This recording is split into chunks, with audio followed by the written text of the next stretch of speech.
Olá, eu sou Érico Pagotto e sou integrante do NOS, Núcleo de Pesquisas em Organizações, Sociedade e Sustentabilidade. Também sou integrante da Moeté Filmes. Eu estou aqui hoje para conversar com vocês um pouco sobre um material que nós desenvolvemos, que é a cartilha pedagógica chamada Por que os plásticos descartáveis são um problema? Para ajudar a conduzir como fio condutor a nossa conversa de hoje, eu preparei alguns slides que eu vou compartilhar com vocês agora. O objetivo dessa minha apresentação, então, é contar um pouco sobre o histórico, os bastidores de como foi a concepção da nossa cartilha, falando um pouco das bases teóricas e como que ela pode ser utilizada por diferentes grupos de professores, professoras no ensino formal ou educadoras e educadores no ensino informal.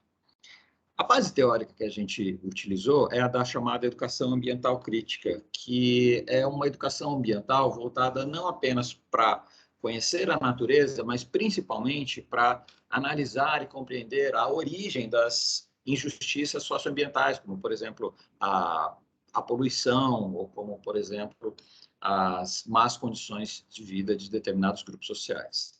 Além disso, a educação ambiental crítica é aquela que visa, por meio do ensino, desenvolver autonomia nas pessoas para que elas possam, reconhecendo as causas, as origens das injustiças socioambientais, criar condições para o seu enfrentamento. Por fim, a ideia da educação ambiental crítica é que ela possa transformar não apenas a sociedade, as relações sociedade-natureza, mas a sociedade como um todo. Bom, tendo isso como pano de fundo, um dos instrumentos que nós estamos trazendo aqui, então, hoje, é a cartilha que tem inspiração na pedagogia freiriana, que é aquela que está focada não apenas em passar um conteúdo, mas, sobretudo, em instrumentalizar as pessoas para que elas possam ler o mundo de uma forma mais crítica. O que significa ler o mundo de uma forma mais crítica? Significa compreender qual é a origem política e ideológica dos mecanismos que permitem a reprodução dessas injustiças socioambientais que eu estava comentando com vocês.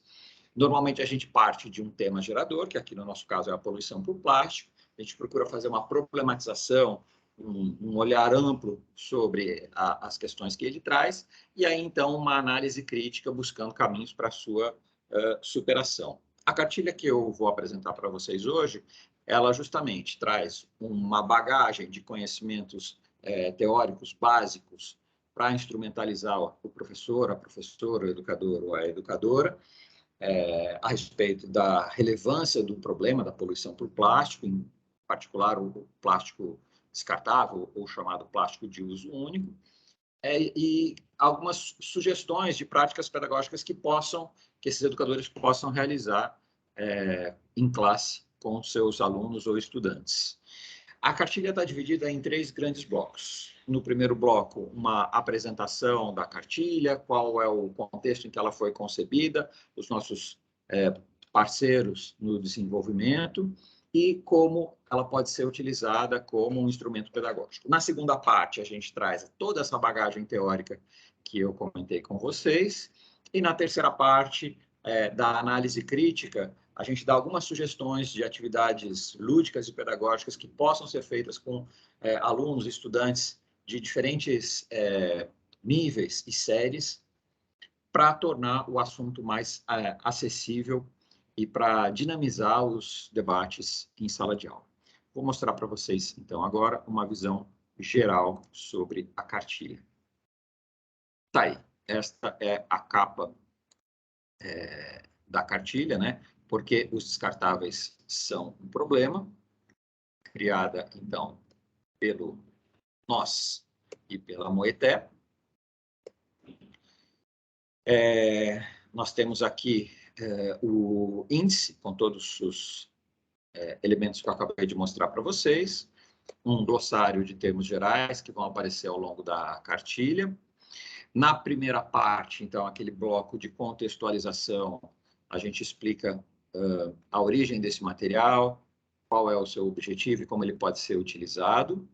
Na segunda parte, a gente traz alguns elementos conceituais que nós consideramos importantes para a formação do formador, né, para a formação do professor, da professora, discutindo, né, os impactos do plástico na vida como um todo, na fauna, na flora, nos ecossistemas e nos seres humanos também, afinal de contas fazemos parte dos ecossistemas.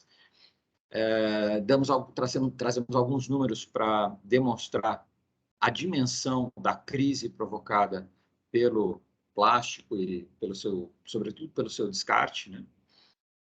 Além de todos os elos da cadeia, a gente vai ver que todos os elos da cadeia, desde a extração de matérias-primas, passando por todas as etapas de processamento, refino, distribuição, comercialização e descarte do plástico, são atividades impactantes.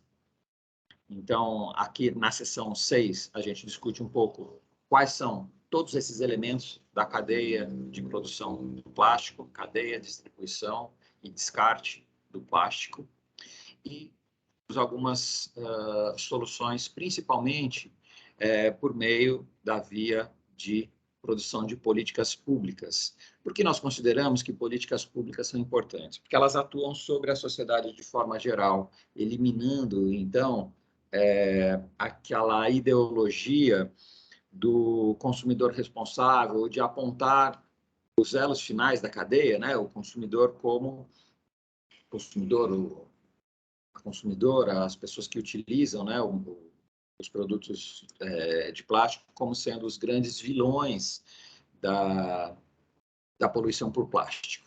A ideia de se trabalhar com políticas públicas é que elas possam atuar de forma ampla sobre toda a cadeia. Então, o conceito de políticas públicas, para a gente aqui, é fundamental, e trabalhar isso de uma perspectiva da educação ambiental crítica também acaba se tornando fundamental. E aí a gente apresenta algumas alternativas pedagógicas que possam ser utilizadas para se trabalhar em sala de aula. Uma delas é o vídeo que acompanha essa cartilha, o vídeo pedagógico que diz, chamado, né, por que os descartáveis são um problema. No vídeo a gente conta a história dos plásticos e analisa a técnica dos 5 porquês. A técnica dos 5 porquês ela é muito antiga, tem quase 100 anos, vem lá da administração, e ela visa chegar à causa, origem de um determinado problema. Então, no vídeo, que eu vou depois compartilhar aqui com vocês também o link, a gente discute e apresenta quais são os 5 porquês, né? Porque o plástico é um problema, porque se acumularam tanto, porque ainda se produz tanto plástico, porque reciclar não é suficiente e porque devemos olhar a cadeia produtiva como um todo. Então, uma boa atividade para a gente fazer em sala de aula é assistir esse vídeo junto, que tem em torno de 10 a 15 minutos aproximadamente. A gente assiste esse vídeo junto e depois desenvolve debates em sala de aula com os alunos. Pois bem, falando então sobre debates, aqui a gente tem algumas sugestões de atividades pedagógicas que a gente pode desenvolver com o nosso público-alvo. Entre elas, vamos lá, a produção de vídeos, atividades murais reais ou virtuais para as escolas com menos recursos. A gente pode usar as técnicas de pintura, colagem e desenho. Para aquelas que dispõem de laboratórios de informática, murais virtuais ou aplicativos específicos, sites, páginas de aplicativos. Uma coisa que tem funcionado muito bem com a produção de vídeos fazer festivais de 1 minuto, festivais de 5 minutos, ou produzir virais do tipo Tok, que a galera mais nova curte bastante. Outra sugestão de atividade é a gamificação, ou RPG, Role Play Games, onde a gente pode trabalhar com os alunos, atribuindo papéis de diferentes stakeholders da cadeia de produção de plástico, onde eles encenariam e jogariam com diferentes... a partir de diferentes perspectivas, né, criando dinâmicas que podem ser muito interessantes para os alunos poderem ter uma vivência prática de quais são os embates e os desafios na prática, né, na redução do controle da poluição por plástico. Além disso, as técnicas de pesquisa tradicionais, que o professor pode lançar algumas perguntas provocadoras, como, por exemplo, como é destinado o lixo na cidade, para onde ele vai, qual é o caminho que ele percorre, quais são as alternativas ao plástico. Essa pesquisa é muito interessante porque pode revelar coisas que os alunos não tinham noção de que eram feitas de plástico ou de que existem produtos substitutos ou até mesmo que podem ser totalmente eliminados da vida da gente, como canudinhos, entre outros materiais. Então, a atividade de pesquisa pode gerar debates interessantes em sala de aula também. E, por fim, nós temos o diário Zero Plástico, que é uma espécie de jogo também, onde cada um anota qual é o seu consumo diário por plástico e começa a pensar em alternativas de formas para minimizar o consumo. E aí, nas páginas seguintes da cartilha, nós falamos um pouco sobre cada um desses itens, né? Então, como podem ser conduzidos os debates, os vídeos, os jogos, como funciona o diário Zero Plástico, e essa é uma visão geral da cartilha como um todo. Caminhando agora para o nosso encerramento, queria deixar aqui com vocês uma palavra final, então, sobre o que nos motivou a escolher o plástico descartável como tema da nossa pesquisa. Nós acreditamos que os impactos ambientais da poluição por plástico eles são definitivamente uma das maiores ameaças aos ecossistemas como um todo e, por consequência, à civilização humana. E esse tema ainda precisa ser muito debatido e discutido na sociedade para que nós possamos encontrar soluções. A proposta que a gente traz aqui é de educar pela compreensão de todos os processos que estão constituídos nesta cadeia de produção e não ficar simplesmente discutindo o papel do consumidor e da reciclagem, porque isso a gente acredita que não é suficiente.